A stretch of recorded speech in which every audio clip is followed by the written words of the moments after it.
നമ്മൾക്ക് ഈ ഹിദായത്ത് നമുക്ക് കിട്ടിയത് എങ്ങനെയാ? നമ്മളൊന്ന് ആലോചിച്ച് നോക്കേ. എത്ര ആളുകൾക്ക് ഈ ഹിദായത്ത് കിട്ടാതെ പോയിട്ടുണ്ട്.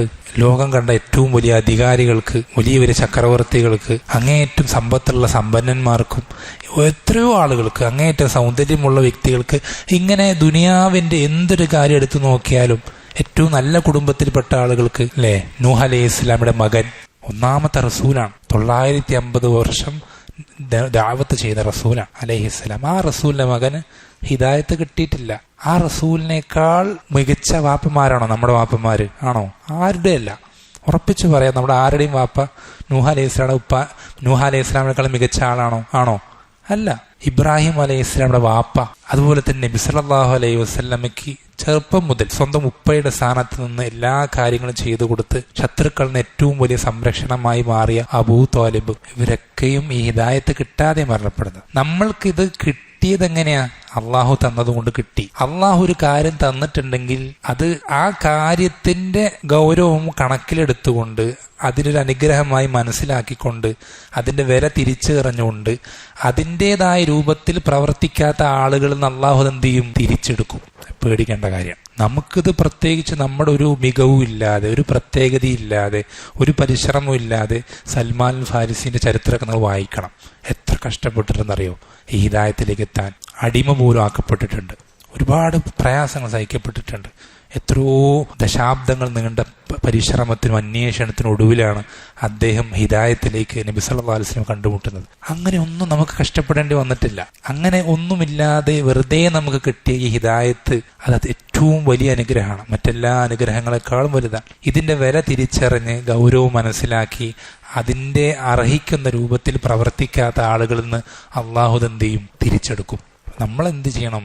ഈ ഒരു ബോധ്യം നമുക്ക് എപ്പോഴും നമ്മുടെ മനസ്സിനെ അലട്ടിക്കൊണ്ടേയിരിക്കണം. സലഫുകൾ അവരുടെ ജീവിതത്തിൽ ഏറ്റവും അധികം പേടിച്ചിരുന്നത് ഈ കാര്യത്തെയാണ്. ഒരിക്കൽ സുഫിയാൻ അസൗരി റഹിമഹുല്ല, അദ്ദേഹം അങ്ങേയറ്റം, അദ്ദേഹത്തിന്റെ കൂടെ ഒരു ശിഷ്യനെന്തോ ഹജ്ജിനെന്തോ യാത്ര പോയ സംഭവം പറയാം. ഈ ഹജ്ജിന്റെ ഈ യാത്രാ സംഘത്തിൽ അദ്ദേഹത്തോളം കരഞ്ഞുകൊണ്ടേയിരിക്കുന്ന വേറൊരാളുമില്ല. ആയിരക്കണക്കിന് ആളുകളുണ്ട്, ഫാസിക്കുകളുണ്ട്, തെമ്മാടികളുണ്ട്, മറ്റു ഒരുപാട് കുറ്റവാളികൾ, മോശപ്പെട്ട ആളുകളൊക്കെ ഉണ്ട്. അവരെക്കാളും ഒക്കെ ഏറ്റവും അധികം കരഞ്ഞുകൊണ്ടേയിരിക്കുന്നത് സുഫിയാൻ സൗരി റഹിമഹുല്ല.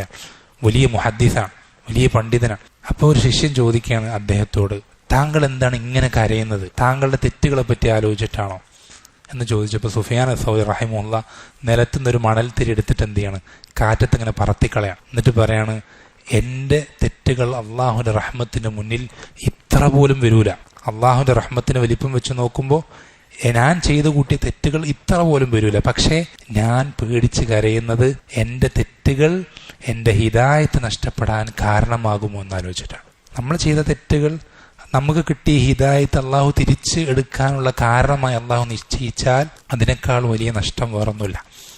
അത് പേടിച്ചിട്ടാണ് ഞാൻ കരയുന്നത് എന്ന് സുഫിയാൻ അസൗരി റഹ്മത്തുള്ളാഹി. അപ്പം നമ്മൾ ഏറ്റവും ആദ്യം ശ്രദ്ധിക്കേണ്ട കാര്യം പ്രാർത്ഥിക്കുക, പ്രാർത്ഥന അധികരിപ്പിക്കുക എന്നുള്ളതാണ്. റബ്ബിനോട് ഈ ഹിദായത്ത് നമ്മൾ ചോദിക്കാതെ, പരിശ്രമിക്കാതെ, നമ്മൾക്കൊരു പ്രത്യേകതയില്ലാതെ റബ്ബ് ഇങ്ങോട്ട് ദാനമായി കരിഞ്ഞരുളിയ ഈ ഹിദായത്ത്, ഇത് റബ്ബേ നിന്റെ ഔദാര്യം കൊണ്ട് ഞങ്ങളിൽ നിലനിർത്തണമേ എന്ന് റബ്ബിനോട് അങ്ങേയറ്റം ഉള്ളുരുകി പ്രാർത്ഥിക്കുക, പൊട്ടിക്കരയുക. നമ്മൾക്ക് അതല്ലാതെ ഇത് നിലനിർത്താൻ വേറൊരു വഴിയും നമുക്കില്ല.